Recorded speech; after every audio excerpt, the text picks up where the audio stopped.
इस बात की क्या गारंटी है, ऐसा कौन सा उपकरण है इस आईटी सेल के पास जो ये बता दे कि ये जो प्रश्न पत्र है सीन होने के बाद कितनी जगह शेयर किया गया है?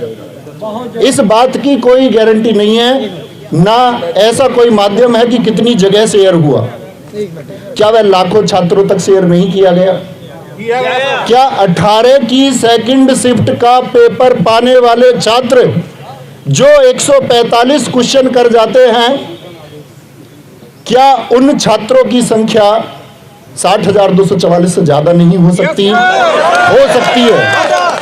और अगर उनकी संख्या 60,244 से ज्यादा हो सकती है तो किसी शिफ्ट को सरकार यदि ये बोले कि ये पहली शिफ्ट, इसका कोई साक्ष्य नहीं मिला या इसका कोई साक्ष्य नहीं मिल पा रहा है, एक ठोस साक्ष्य नहीं है, तो क्या सरकार इस बात की अनदेखी करेगी कि एक शिफ्ट में 60,244 से ज्यादा छात्र सफल हो जाएंगे? क्या पहली शिफ्ट के जो छात्र परीक्षा दे करके आए उनके प्रदर्शन पर प्रभाव नहीं पड़ेगा? बिल्कुल पड़ेगा। क्योंकि क्या सरकार ऐसी कोई गारंटी दे सकती है कि पहली शिफ्ट के जो नॉर्मलाइजेशन होंगे उन बच्चों को इतने मार्क्स मिलेंगे कि सेकंड शिफ्ट में जो धांधली करके आए हैं उनके बराबर होंगे? नहीं दिया जा सकता। तो सूरज निकले या सूरज डूबे, सुबह हो या शाम, हमारी एक ही मांग, री एग्जाम, री एग्जाम, री। तो बस एक ही मांग को लेकर के साथ ही चलेंगे। सारे अध्यापक वर्ग ने पहले बहुत सारे आंदोलन चले होंगे, बहुत सारे आंदोलनों में अध्यापक वर्ग एक साथ हुआ है। इस बार भी आप देख पा रहे हैं, शायद बहुत सारी चीजें गोपनीय होती है, आप सब लोग एक राय बनाते हैं उस गोपनीयता को लेकर के जिसके बारे में आपको कोई वास्तविकता नहीं होती, लेकिन आपकी उस राय का स्वागत है, क्योंकि आपका एक दुख है, आपका एक दर्द है, और एक दुख और दर्द के लिए छात्र एक नेतृत्व चाहता है। और इस पूरे अध्यापक वर्ग का मैं फिर से आभार करूंगा विवेक सर का, उन्होंने अपनी जान जोखिम में रख के इस मांग को आपके लिए उठाया है।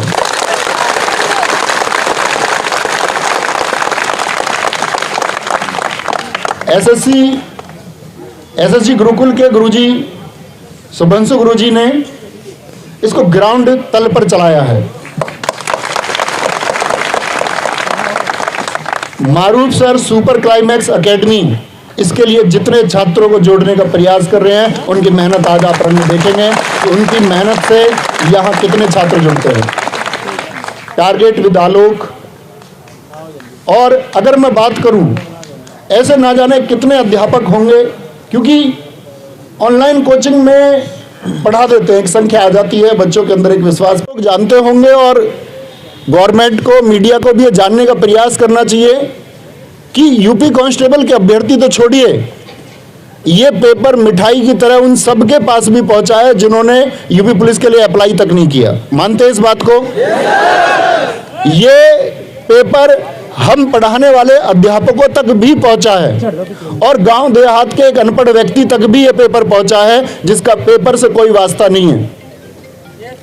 तो ये मांग साथी या किसी भी प्रकार का लॉलीपॉप या किसी भी प्रकार का बहाना मेरे द्वारा, अन्य किसी के द्वारा, या कोई एक झूठा आश्वासन आपको बीच में, आपके इस संघर्ष के रास्ते के बीच में यदि दिया जाता है, तो आप क्या उस लॉलीपॉप को स्वीकार करेंगे?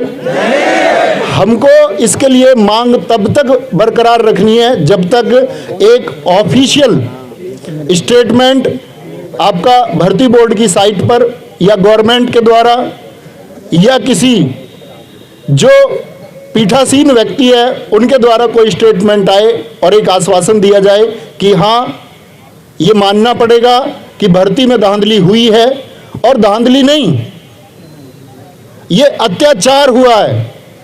एक छात्र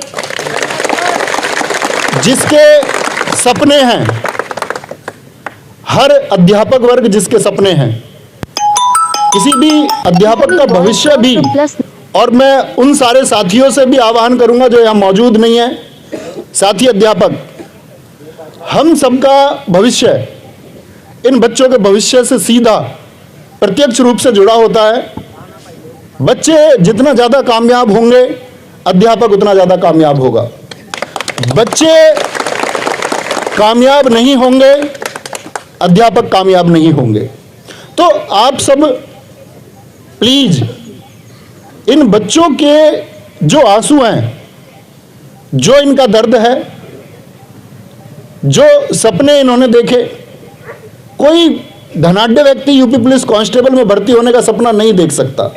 सरकार जानती है, हर एक शिक्षित वर्ग का व्यक्ति जानता है कि ये सपना निम्न वर्ग के छात्रों और अधिकतर निम्न वर्ग के छात्रों और बमुश्किल मध्यम वर्ग के कुछ छात्रों के द्वारा ये सपना देखा गया कि हाँ, इस बार हम कुछ करके जाएंगे। 60,244 पद देख करके सबका बोलते ना हृदय एकदम से फल फूल गया। पिछला एग्जाम हुआ, कुछ एग्जामों में ऐसा हुआ कि बच्चों को अपना जो साहस है, जो प्रतिभा है, वो दिखाने तक को मौका नहीं मिला। दिल्ली पुलिस कांस्टेबल बच्चों को फिजिकल की तैयारी के लिए भी समय नहीं दिया गया, सपने कुचेले गए। बच्चों ने सोचा ठीक है, नंबर नहीं आता, 60,244 पद हैं और इसके लिए संघर्ष करेंगे। समय यहां भी कम दिया गया था,